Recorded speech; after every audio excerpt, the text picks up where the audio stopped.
What's up, Spartan fans? How you doing tonight? We're live. We're gonna go through you guys know the deal. Turn off the comments. I'm gonna look to add my man Daniel Jeremiah. I know him. I mean, Daniel was a NFL Network analyst, former NFL scout, App State quarterback. I've known this guy forever since like 2005. He is like one of the Sports Illustrated's top 100 sports guys to follow on social media. So um, let me see if I can find him and see if I can get him in here.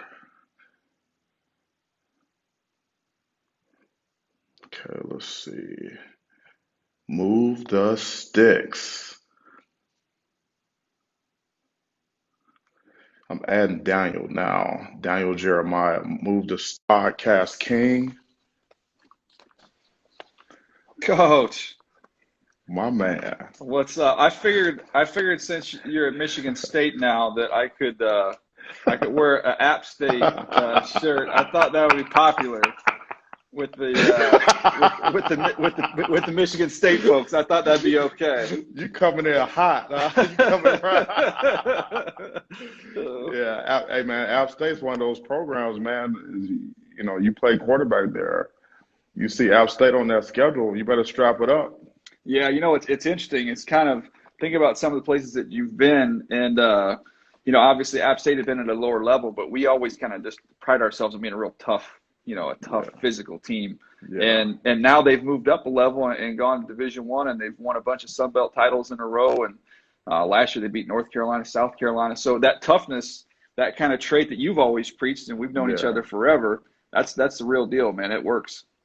yeah. It's the real deal, and we played those guys a couple years ago. I think when I was at Georgia, and it was like their belief factor and what they Mhm. do is like through the roof. They're not hoping they can beat you. They're thinking they gonna beat you. You know what I'm Yeah, saying? So no kidding. I work with Heath Evans for a while, NFL Network, and we had played against them when he were at Auburn, hmm when I was playing there, and we took them all the hmm way down to the wire. We lost a one-score game, and he yeah. said, "Man, you guys, all you like sawed-off, undersized guys, you guys are all, they're all upset that they didn't get to a bigger program. You guys took it out on us, man." So I was like, "Yeah, that's what it is. All our 6'2" offensive linemen all ticked off, and but it was fun, man. It was a good experience there. Yeah, that's a strong program, man. I don't think I've talked to you since like right before the draft, man. So how you doing, man? How's the family? Like Yeah.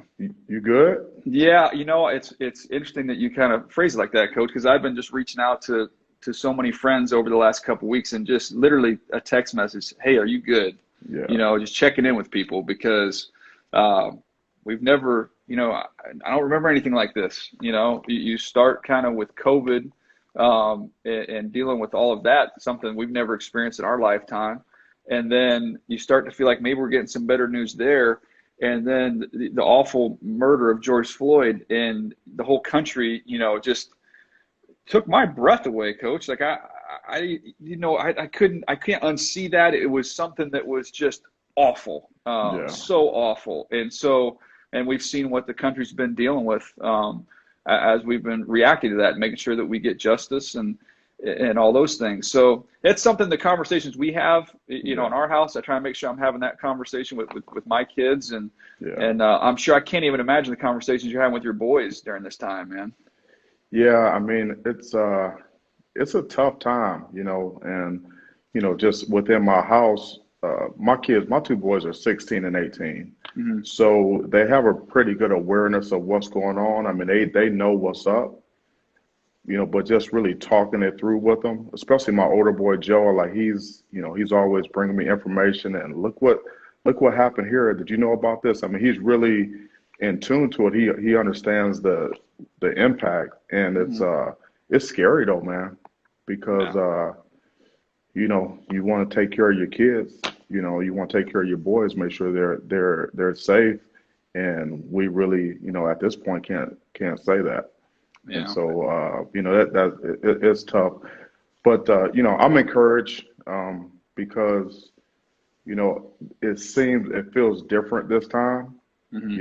and when talking to, our student athletes here, and not just football players, but across all sports, and just listening to what they're saying, it's it's like, okay, words and statements are good. Yeah. We appreciate that. We appreciate the black square posting that. We appreciate that. But like, what are we going to actually do? Hmm. What's going to happen when it kind of gets knocked off this news cycle, and we're on to whatever the next deal is? What are we Hmm. going to do here on campus, and what's going to be done? And so I'm encouraged because um, the people that I'm talking to are about not just, clickbait, Yeah. or, column inches, or being, opportunistic about the situation, and really making statements and making promises that they know they're not going to keep. Us People are about, hey, real change, Hmm. real action. Here's some things that we're going to do. Here's some things we're going to put in place. And I'm really focusing on education and resources. Hmm. You know, to me, that's where I can help a lot. And then, when you're in a position of leadership, you got a platform, you got to use it. Hmm. That's It's kind of where I am with it. no, it's so true, Coach. But I don't know where you were on this, but like one of the things that's frustrating for me is you sit there and you say, okay, how am I going to craft this tweet and try and talk about this? And it's like this, look, this is not a 140 character issue in Right. our country right now. This is Yeah. something that needs real conversation. Mm. It needs something that needs real plans and actionable steps. And that's what happens when you can have that dialogue. And I think that I get the sense, that more people are receptive to this conversation now Yeah. than have ever been, whereas like you said, maybe it's a flash and you hear about something. That's the power of video though. I mean, Mhm. it's one thing to hear something and maybe you wonder, well, was there gray area? What was the truth? This is right in front of your face. And then, we've heard so many people say like, man, this is just kind of the stuff that we've seen. Imagine stuff that we haven't seen that has existed. And so now it's what do we do now going forward to make some changes? Yeah. And like I said, I'm encouraged, man. You know, the time is now to Mm-hmm. move forward, and really be very thoughtful and pragmatic and strategic about, what are our next steps? Like, how do you actually enact real change? Something that's sustainable, that's not a flash in the pan. And I feel good about that. And I think that some really positive things are going to come out of it. But it's a daily process, man. Yeah. It's gonna be a grind. It's How's your gonna be a team? grind. How's your team doing, Coach? How's your team doing? Yeah, they're doing great, man. I mean, you got two deals going, right? You got the Mm-hmm. COVID-19. I just got off of a call with our team and their parents. We got return to campus, and then and the COVID-19, and all that comes with that, which is totally unprecedented and totally new for everyone. Mm-hmm. And then you have the George Floyd and everything that comes with that. So there's a lot of questions, a lot of emotions, but listening and love is Mm-hmm. is what wins the day right now. Yeah, You know what I yeah. mean? So we've had a couple of Zoom calls already as a team, and I just got off of a third one that was with more than just football players, and so I think we're communicating. Mm-hmm. People are sharing, this is how I feel, or sharing stories, hey, this is what happened to me, or this is what happened to my friend, this is what happened to my brother. And it's just, I think Mm-hmm. that's really good. And people that were not necessarily in tune to it before are tuned in now. Yeah, I think that's totally true. I think that's what's cool is I've seen, and we're talking to Bucky Brooks, is my buddy who does a podcast with me, and Bucky was talking about during this time he went back and talked to his high school coach who was like a mentor for him, Yeah. and he told the story about how his high school coach was saying, man, it's kind of like the huddle, right? That's where everybody kind of comes together. You look at each other, you communicate with each other, you have a game plan, then you go execute it. He was kind of using that metaphor, and then my son, his His high school coach is a guy named Deshaun Burns, who played at Mm. USC, coached in the league for a while. And he sent out a text message to the high school team, and it was this simple, Coach. He just said, as teammates, take care of one another and love one another. Like, that was the whole text message. And I thought, man, that's sometimes high school coaches they have a great mindset on how to Yes, they solve do. and attack problems.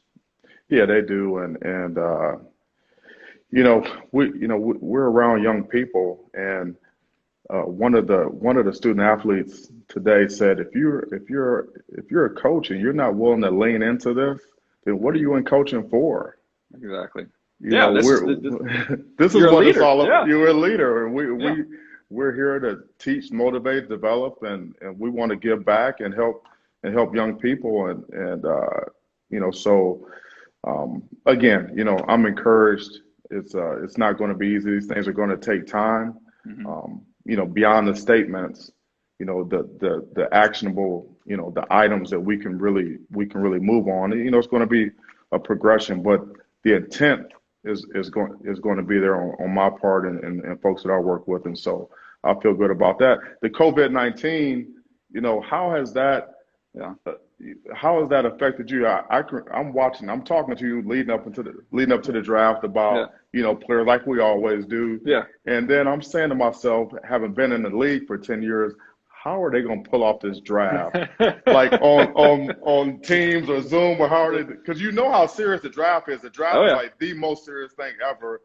And then you guys did a great job, man. Like, Well, I appreciate how's you. the COVID-19 thing really affected you? Well, so think about this. I'm going to show you. I'm going to flip this around here so you kind of see. So this is where I did the draft right here. This is kind of the camera. The camera's covered up by that little jacket right there, My man. and then the lights and everything. So on the wall back there, I have a picture of the Philly draft and the Nashville draft. Right? We had like 500,000 people out there. This year, I did the draft where I'm sitting right now. Like I got might have the Roomba, kind of cleaning the floor. I got to make sure that gets turned off. We're on live national television in front of millions of people.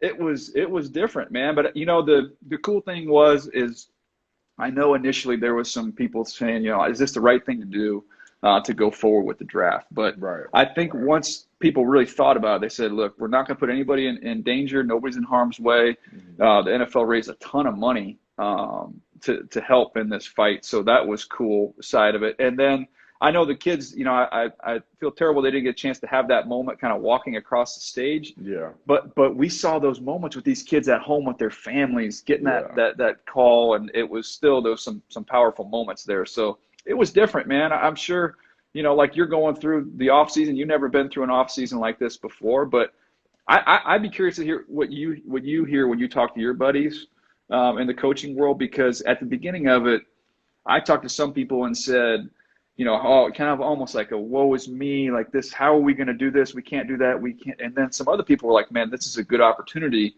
to kind of embrace some new ways that we can, teach and learn and grow. yeah. That's how we approached it. We recognized early on that this wasn't going to be a, a 2 week deal. We knew that hmm this is going to be, we're in this for the long haul. So we really just kind of embraced the Zoom meetings. I didn't know what Zoom was I didn't either. before COVID-19. I didn't either. They're talking about Zoom. I'm like, what's the Zoom deal? But I mean, we really embraced that. I mean, our coaches have done a phenomenal job just communicating with our players, like, through Zoom and the X's and O's, and just taking that thing to a whole nother level. But it's really been about, you really have to be very thoughtful and intentional, and just reflect on, like, communication, like Yeah. really what goes into that, hmm because so much of what we do is you go up, you give a guy a hug, you pat a guy on the back, you dap a guy up, you sit across from a guy, a coach or a player, and not being able to do that, Yeah. in a team environment. How do we communicate? How do we build team chemistry on a new staff? Yeah. And but the coaches have done a great job, and the players. It's just been really just intentional, and just very mindful. Hey, we got to do a great job listening. We got to ask a lot of really good questions. We got to be responsive to what the kids need, what they're asking for, and then, be empathetic, man. Like, we got kids that are, when the whole COVID-19 thing hit, our university, we told our players, you go to your permanent home. Hmm. So we don't have guys on campus. So I've got kids and coaches all over the country, and everyone's in a different circumstance. How do you You know deal what I with that? mean? How do you deal with that, coach? Like for instance, you've got guys, bigger guys, right? Your linemen, offensive, defensive linemen, who trying to maintain weight, which is not an easy thing to do, with lifting and eating right and all that kind of stuff. But you have guys in different situations. I mean, some guys might be in a in a small apartment. They're not a squat rack in there, like. And then other players might have access to a high school gym, or I mean, Right. how, do you have to tailor it to each individual player to try and help them through that time? You do. You do. We were allowed to have so many hours of instruction through Mm-hmm. Zoom.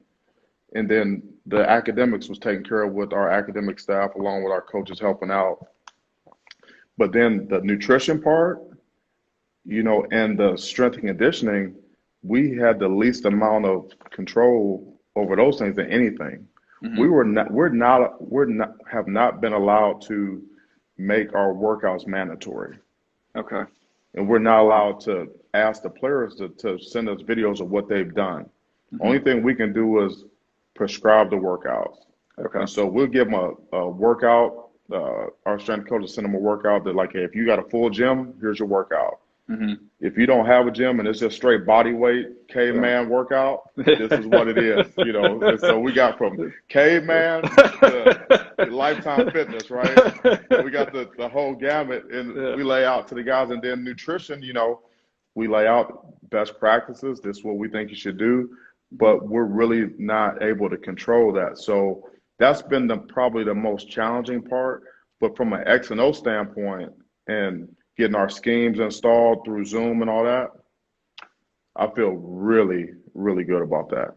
Yeah. I mean, is there some things, like, I know, talking to buddies in personnel departments, like they've realized, some of these meetings that they've had in the spring, there's no need to fly everybody in to some of these. Right. I mean, like there's some of these things can be done over Zoom and can be efficient, and it's probably going Yeah. to save the organization some money as well.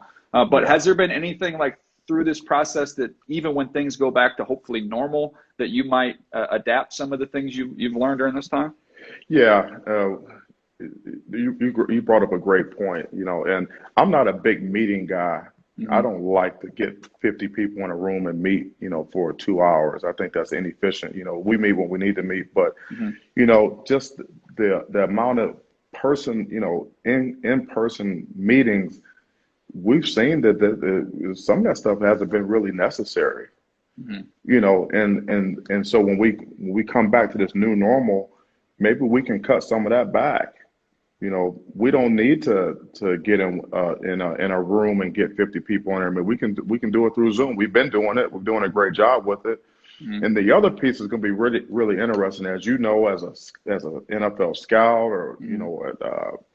being around the coaches. Coaches are notorious grinders. Hmm. I mean, 14, 15, 16, 17-hour days, 7 days a week in the office. I found that I can get as much or more done Hmm. in some ways at home. Yeah. So and I'd be interested to know, how you feel about it, what you're seeing in on the TV side of it. But, you know, is there more of a balance? Can you spend more time at working from home? I, Is that more efficient? Like, what do you think? I think so. I think it's absolutely the case. And there's two sides of it too. And you've been around the coaches, and I've been around the scouts and the people on TV. There's the people that are really grinding and working those 17-hour days, and then there's parking lot watchers who know that they need to wait till that one car leaves before they can leave, and That's so right. they're twiddling their thumbs in their offense, and they're not even being productive, That's during right. some of those hours. So Right. now I think, people have realized we can get some of this stuff done at home. Hmm. We can communicate. I was talking to a buddy who's a quarterback coach in the NFL around the draft time, and he said, like, even if I'm at home, he's got a wife and young kids. He's like, so if I can still be working in my office, my wife needs to run to the grocery store. she doesn't have to put the kids in car seats, Right. to go to the grocery store to get some milk. Like That's right. it's not like he's sitting there having to teach English class, but Right. he's there. Like He's there's there. something Yeah, he's there. being there, Right. and so I think that a lot of teams have realized there's some real value to that. And I thought, I know personally, because I didn't have to go on the road as much. I'm normally at all these pro days and we're traveling all over the place, and then the draft gets here, you travel to that, you almost kind of worn down. By the time you need to be at your best is when you have the least amount of energy. Sure. And this year, coach, I'm like, man, I feel like $1,000,000. Like I've been doing my tape work and calling guys like you and buddies around, the college world and the NFL world, getting my work done at home. And the draft came here, and I was like, man, I feel energetic and ready to go. I mean, I'm sure you've probably experienced it, and a million coaches who have gotten to Saturday or Sunday, and man, where you need to be sharp and ready to go. And some of these guys, they're on fumes because they're exhausted. Yeah, they totally exhausted. Guys trying to get a nap in the locker room before the game, just to be able to answer the bell. But yeah, I mean that, being efficient, and being efficient and effective. What do we really need to do? Mm-hmm. And I think we just have to be bold enough when we come out of this to say, hey, listen, this is what we learned from this. Instead of going through it, just grow through this process, grow through COVID. Like, what have we learned? Like, how can we get better? And I think the stuff that we're talking about, maybe some more, work from home, be more efficient with our meetings, all those types of things. And I think is forced us to be better communicators and better teachers. Mm-hmm. When we're trying to say, okay, I need to relay this information over Zoom. Mm-hmm. Okay, what's the most efficient way to do it? Yeah. That takes more planning than just walking into a room like you normally do on the grease board. Hey, what's up, fellas? Hey, go up to the board, erase something. I mean, you got them all right there. It's a totally different deal. So I think we're going to actually be better off in some ways coming out of this deal. I've got a technological question for you. I don't know if you can answer this one or not, but because we both talked about how neither one of us knew about Zoom before this thing started. But could you, if you have a players meeting, would it be recorded then? So hypothetically, a player, if you're in the DB room and you go through the DB meeting, say it's an hour long, that maybe there's some things you didn't necessarily totally grasp that you could then on your own access that meeting and watch it again. Is that possible? Yeah, that's totally possible. You can record those meetings. The other thing that we've done that I think has been key is we partner with a couple of firms that have some software that will allow us to test our players in real time. Oh, wow. So for those guys so typically when you install a scheme, you do it in the meeting room and then you go out on the field and you walk through it and then you run through it and you can tell if guys know what to do. Mm-hmm. You can see it right there if they know what you taught.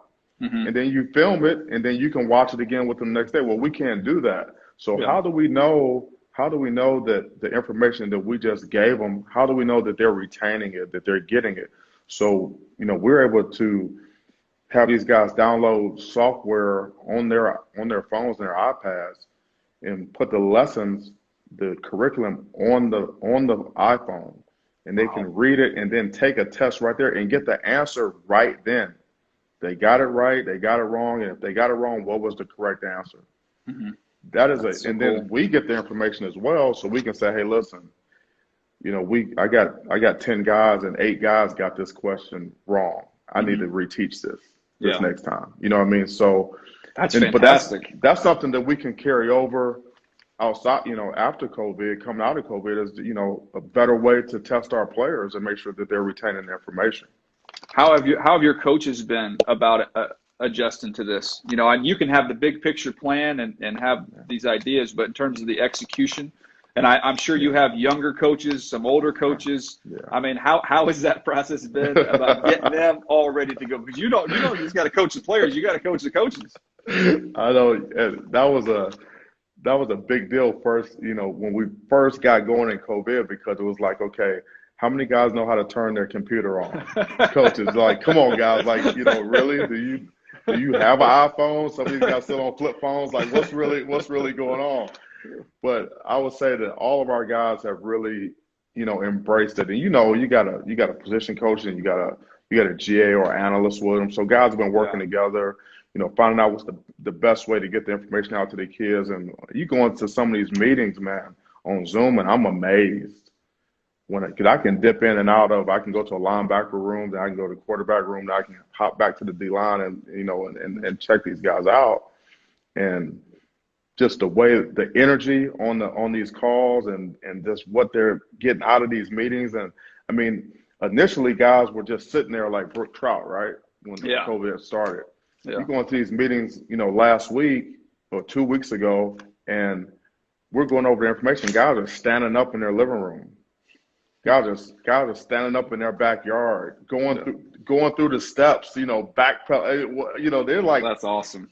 and so I had one of my coaches tell me that he thought that we were further ahead X and O wise than what we would have been if we had spring ball in terms of the X and O part of it. So it's big. What's going on in the NFL, man? Like what are you hearing with the return to play and the whole testing and all that stuff? Like, what's up? Yeah, the news came out today that coaches can go back in the building. So that's kind of a big step to get the coaches back. But the NFL also announced that there'll be no training camps on the road. So everybody will be at their own facility so they can monitor that and control that environment better, which I know you work for teams, I'm sure, that went away and some that stayed home. So some people are passionate about one or the other. I think I kind of like being home because you just have your own office there. It's all set up and you kind of get all your work done. So I don't think that'll be that big of a deal, but they're not going to be there. They're not going to get players in, I don't believe, until training camp. So that'll be kind of the first time that they all get together. So the whole offseason will have been virtual. But as of right now, it looks like, man, all systems are go, that we're going to be able to start training camp on time, go through a preseason, and then we'll be kicking off and ready to go at the regular scheduled time. So, it's going to be, it sounds like different in terms of, fans. I think that's TBD. It just as it is in college. Some states are going to be more comfortable than others in terms of, maybe 25%. I guess Texas just came out today and said they could go maybe up to 50% capacity there. So that's going to be different around the league. I call it like kind of my side hustle gig is I do the radio for the Charger games. So, I travel with the team and do all their games for the radio. And I'm anxious to see on that because I'm guessing, Coach, that like road games, we'll probably call those off of a monitor like in LA. No doubt. Because why would you put 5 extra people on a plane when you don't have to? Because we could do it just as easy off of that. I mean, the home games are no big deal. You stay away from everybody. You're up in the booth. You're fine. But there's going to be little things like that, that'll be different. But the football, we had the benefit of, when this thing kind of all happened, that fortunately we've had time, at the college level, at the NFL level, time to kind of let this thing play out. And look, I try and check the numbers, I guess. I'm sure you do some similar things. It looks like that things are trending in a positive way there. So hopefully everything will stay on track. Yeah, when you mentioned guys not coming in until training camp and not having OTAs, not having the vet mini camp, or not having rookie camp, it reminds me of like 2011, because I remember I was in Jacksonville and we had the lockout deal. Yeah, and I mean, it was like you got a phone call and it was like, okay, we're starting, and it was camp. Yeah, it was camp, and we didn't have OTAs. I mean, I had 7 or 8 new starters on defense. Free agents guys had to come in, and they had to wait a couple of days for their whatever to clear and the physicals and all that type of stuff. And it was but you know what? Once we got with the program, guys kind of, once they got in, took them a few days, and then it was kind of business as usual. So this is going to be interesting to see, how long is it going to take to get guys in shape and get them ready to go? Yeah. That was a big thing we were worried about then, is injuries. That makes sense. I'd love to get your thought on that too, because I was talking to a buddy with the Eagles, and they've had a bunch of guest speakers come in on Zoom and talk to their team. They've had, Phil Jackson and Steve Kerr. They had Barkley in today. and they said he was awesome, but he said he brought Of up course. he's a beauty, but he brought up a great point, and he was talking about the NBA, but I think it carries over to especially to the NFL because they have more the individual players would have more resources. But like when we go through the combine, and we always ask kids, do you love football? Is winning important to you? Are you committed? And everybody gives the answers, right? There's Right. no way to prove it. Well, now there kind of is. Like when these guys show up, you're going to find out what they've been doing because there's been nobody there to hold anybody's hand, to say, are you trying to do your best in a tricky environment? But as NFL players, you have the means to be able to stay in shape. And Yeah. that's why I think we're going to hear some stories. Guys 30 pounds overweight, maybe these couple guys are in great shape, but there's going to be some guys out there. We'll find out, I guess, how kind of important that was that they keep themselves ready to go. Yeah, you're gonna know right away, man. As soon as guys report and you go out to that first practice, you're gonna know who's been working out. Yeah. Who's been committed and that type of deal. You can't fake that. No. You know, but the issue is as a coach, you you got what you got, right? Yeah. So you're gonna have guys that have come back and they've been doing every single thing that they possibly could have done to be in shape. And you're gonna have some guys who haven't done as much, Mm-hmm. but they're all on the same squad. You got to get them all ready to go, and Yep. that's going to be the huge That's tricky. challenge. Who do That's you guys tricky. who do you guys open up with, Coach? We got Northwestern, man. It's Okay. a league game here. Wow. Wow. Yeah. So it's going to be, it's right out of the gate. We don't have Mm-hmm. those 4 preseason games either. No cupcakes. No preseason games. No cupcakes. You guys are jumping right into the flame there, man. Yeah, Holy cow. Well, yeah. that's when does that? I'm just curious. Like when does Northwestern start being discussed like amongst the team?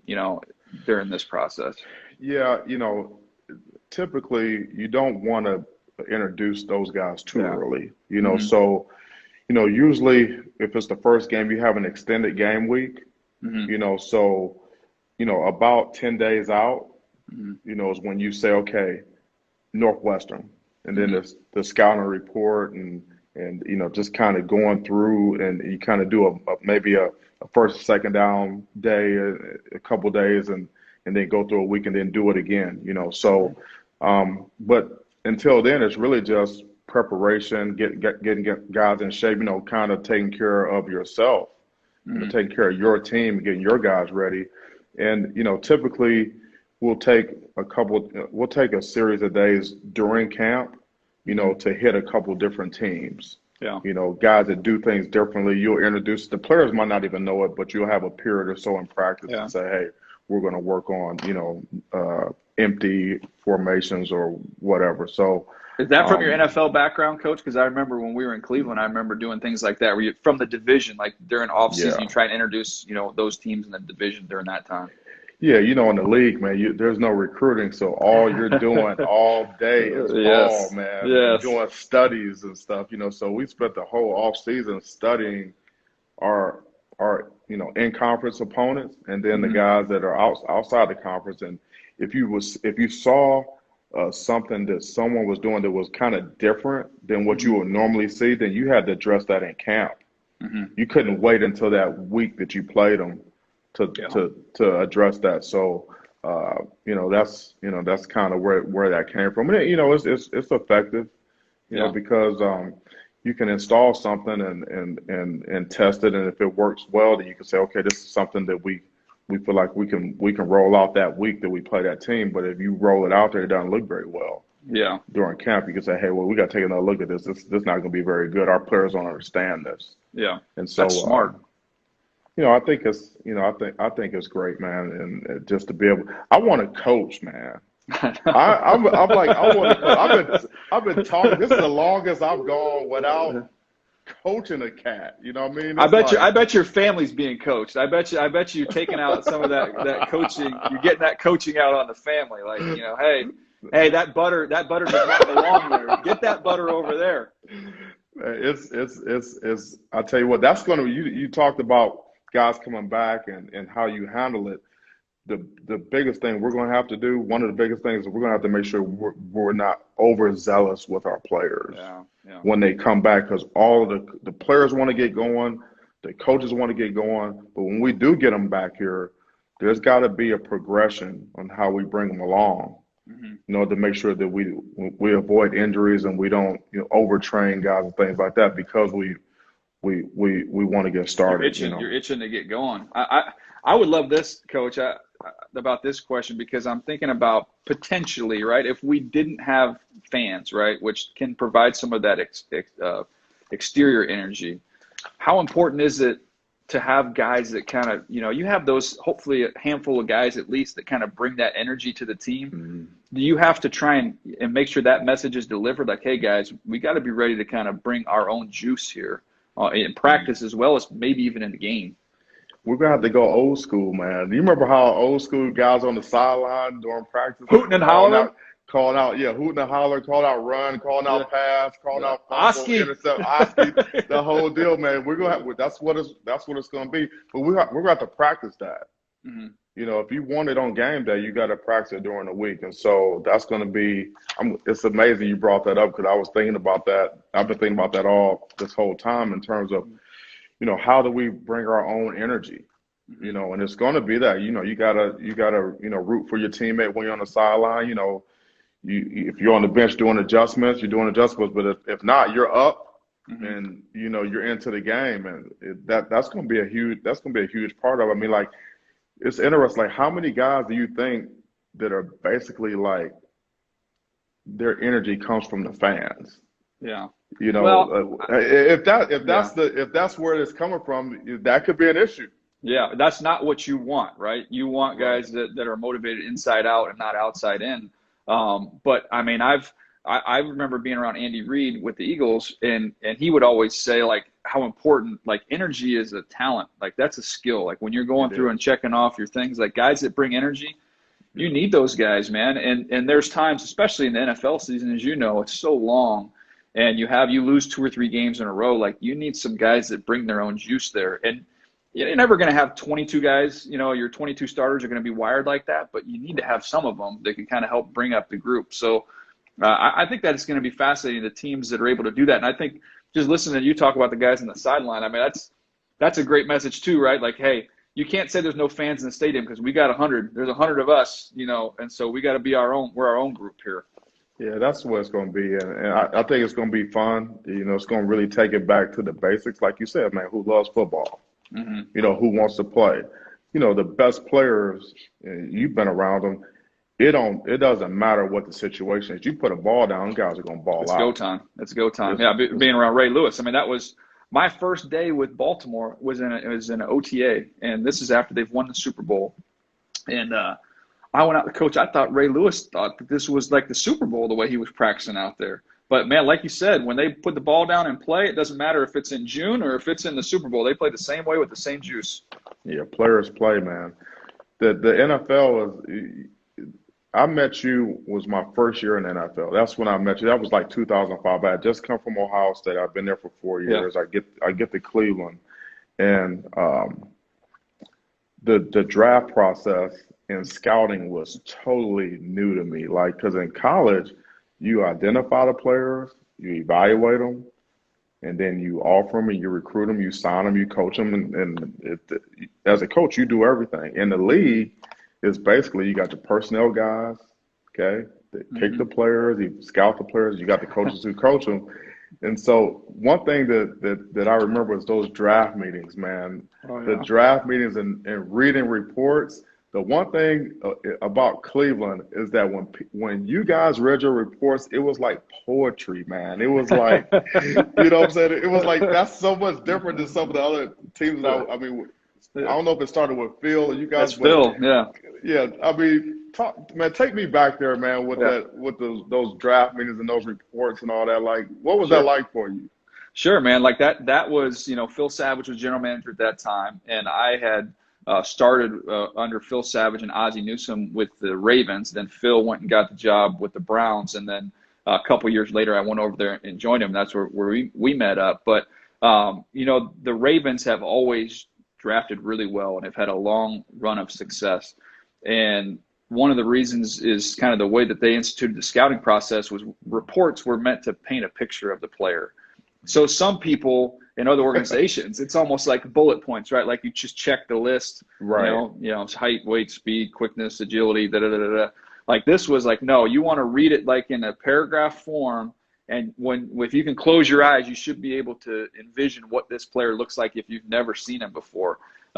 So we did that. I actually tell you a funny story about that. So when everything blew up in Cleveland, which we always joke, there's two types of people in the NFL: those that have been fired by the Browns and those that will be fired by the Browns. There's two categories. So when that blew up, I had some opportunities with other teams, and then I actually went on an interview in New England, and so they said, bring some of your reports.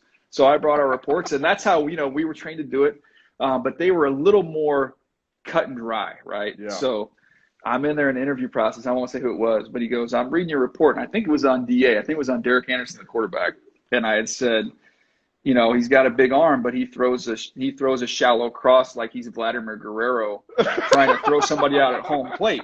Like, Vladimir Guerrero, right fielder in baseball with the, huge hose that was all, and so he's like, what does that mean? I'm like, well, like, close your eyes. Like, can't you see like a little shallow cross coming and just a BB instead of taking a little off and showing some touch? So that's just kind of how we were trained to do it. So not everybody was trained in that way. Man, that cracks me up, man. I remember going to another team. I'm not going to mention the team, and I'm in the draft meetings, and I'm reading my reports, Mm-hmm. and I gave a guy a face grade. Yeah. Do you remember the oh face yeah. grades? Oh yeah. Oh yeah. The GM said we don't do face grades here. Oh yeah, we did it, man. My wife still cracks up about that. She's like, "You do what?" And I'm like, "Look, I'm not saying I'm like a firm believer in this, but they've kind of always done it, so this is what we do." Oh man, a guy's holding steady at a 6.8 face grade. Oh yeah, strong, man. Good job. Nice job. Oh man, hey, how did you transition out of the scouting deal into the TV because one minute I'm working with you, I see you as a scout, and next thing I know I turn on TV, I'm like, yo, look at my guy. Yeah. No, it was crazy, man. So I spent 4 years in Baltimore, then 2 years in Cleveland. So then we get let go there. I had 18 months left on my contract. So I got offered jobs with a couple teams to go back into scouting, but I had an offset in my contract, which for those who don't know means no matter what you do, if you go work for a team or you don't work for a team, you're going to get paid the same amount of money. So I had always been interested in the media thing, and I had a relationship with Chris Mortensen from ESPN, and he had told me to start a Twitter page during that time. So I'm like, oh, I'll do that. I don't know what's going to come of it. But then that got popular real quick and started getting a lot of followers and all this stuff, and then started getting some radio interviews. And then that led to ESPN calling and started doing some TV work with them, and everything was looking very promising. But as you mentioned, that lockout, I was getting ready to do a deal with ESPN, but the NFL lockout was in place. And so they were like, we got to do kind of a hiring freeze until we can get through this. My Browns money was getting ready to run out.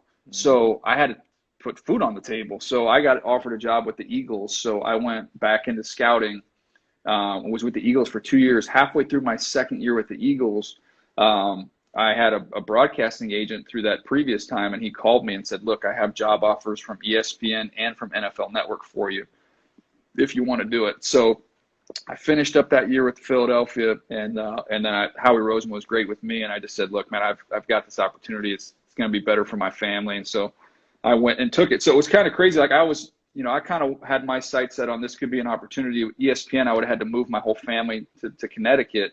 And then I just had to wait 2 years. And I got a job with NFL Network, which is, hour and 15 minutes from my house here in Southern California. So that's how that started. And then, I started out kind of low man on the totem pole doing some writing and just a little bit of TV. And then fortunately, it just kind of grew and grew. And God's been good, man. We've been very blessed.